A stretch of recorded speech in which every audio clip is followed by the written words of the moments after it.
je tiens à ce que ce monsieur-là, qu'il soit écouté, que nous soyons tous écoutés par qui de droit, afin que la vérité s'établisse et que mon honneur soit lavé.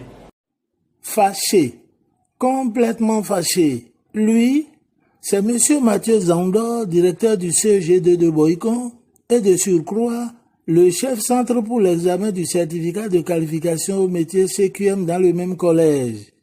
Il a été emballé dans de mauvais draps sur les réseaux sociaux par des accusations de fraude et d'un retard excessif dans le démarrage du dit examen.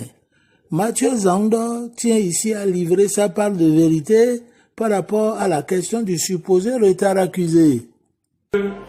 L'administration de l'épreuve va démarrer exactement à 9h, comme convenu, comme reçu de la part des autorités. Donc, ce n'est pas à 8h que les compositions démarrent, c'est à 9h et c'est à 9h00. Vous allez le constater, les procès-verbaux issus des ateliers sont là pour le témoigner. Ce n'est pas à 8h, mais c'est à 9h00. En témoignent les procès-verbaux issus des différents métiers, différents sites de composition. Je ne sais pas si, pour lui, au lieu de 9h, il faut commencer à 8h ou bien à 7h, je n'ai pas compris. Et le délégué départemental de la CMA Bénin, Dazewano Gezo, de confirmer. C'est à 9h. Parce que c'est même bien écrit sur les enveloppes. Et officiellement, le lancement officiel, là, c'est à 9h que ça, on lance ça partout, dans tous les centres. Le chef centre Mathieu Zandor se défend sur la supposée fraude que, dit-on, les dispositions préliminaires qu'il prenait avant le lancement allaient engendrer. Et avant le démarrage de tout examen, il y a que le chef centre et son staff rencontrent les surveillants de salle, les membres de jury d'administration, les membres de jury de correction, pour s'entendre sur les modalités du déroulement. Parce que vous savez, l'examen là, il y a des gens, quand j'ai vu des gens là, des membres de jury qui viennent pour la toute première fois. Il y en a qui sont à leur deuxième ou troisième expérience. Les clarifications apportées par Dazewano Gezo à ce sujet. Parce qu'il faut d'abord connaître la chose avant de critiquer ou bien de commenter en bien ou en mal.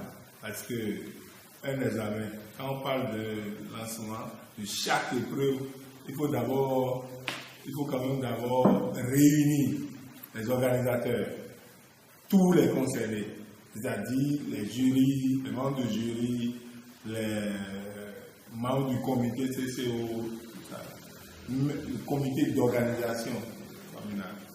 Maintenant, si on ne fait pas tout ça là, on ne fait pas tous ces faits-là, comment on peut lancer une épreuve? On ne peut pas lancer une épreuve, on ne peut pas se lever seulement pour dire oui, les enfants, allez composer. Il faut d'abord contrôler la présence de tous ces enfants-là, de tous ces candidats. Donc, il y a des étapes qu'il faut quand même suivre. Celui qui s'est lancé, qui a voulu saboter la chose, il n'a aucune idée sur l'organisation du CQM. Mathieu Zandor pointe ici le nœud du problème. Mais je fais qu'à 8h, pendant que nous, on donne les instructions, pendant qu'on procédait à l'ouverture, tout ça là, un monsieur est venu et il a fait une mission au secrétariat et il voulait qu'on lui accorde une interview. Mon second lui a demandé s'il porte un mandat, est-ce qu'il est journaliste accrédité, et si oui, de patienter pour qu'on procède au lancement avant de pouvoir disposer d'un peu de temps pour lui battre. Quand mon second lui a dit ça, il s'est fâché, il a trouvé qu'à 8h, on n'avait pas encore commencé l'épreuve, qu'on était en retard, il est parti. Les policiers étaient là, c'était devant tout le monde. Les policiers étaient là, les membres de jury. Je ne sais pas ce qu'ils mettaient dans organisation de fraude ou de mascarade. Je n'ai pas compris. Quand il a sorti le test, quand le test a commencé à faire le tour des réseaux, nous étions tous choqués. Et pour cette raison, le chef centre Mathieu Zandor ne décolère pas, tout comme le délégué départemental de la CMA Bénin. Ça ne peut pas se passer comme ça.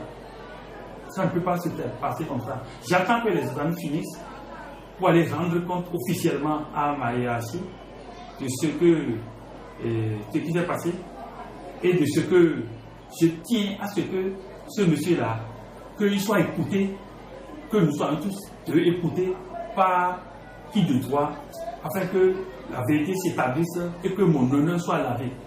Parce que ce n'est pas possible que des tribunaux viennent jeter de l'opprobre sur les gens. Je ne peux pas accepter. Parce que je crois que c'est une dyslexie grave qu'il a jeté, non seulement sur le centre, non seulement sur l'examen, mais sur ma personne en particulier. Ça ne peut pas se passer comme ça. La loi sur le numérique voudrait que, avant de dire quelque chose sur quelqu'un là, il faut avoir les preuves et pouvoir justifier ça. Il doit apporter les preuves de ses allégations, ce qu'il a dit le lundi. Il doit s'expliquer comment il a vu, qu'est-ce qu'il appelle fraude, qu'est-ce qu'il appelle les gens, les élèves attendent, qu'est-ce qu'il appelle, il est resté de 7h à 7h48, qu'est-ce qu'il connaît de tout ça là, il va s'expliquer, sinon c'est trop facile. À tout moment, il peut encore aller plus loin que ça. Il a reçu un mandat pour détruire le CQM, il a reçu un mandat pour saboter le CQM dans le jour.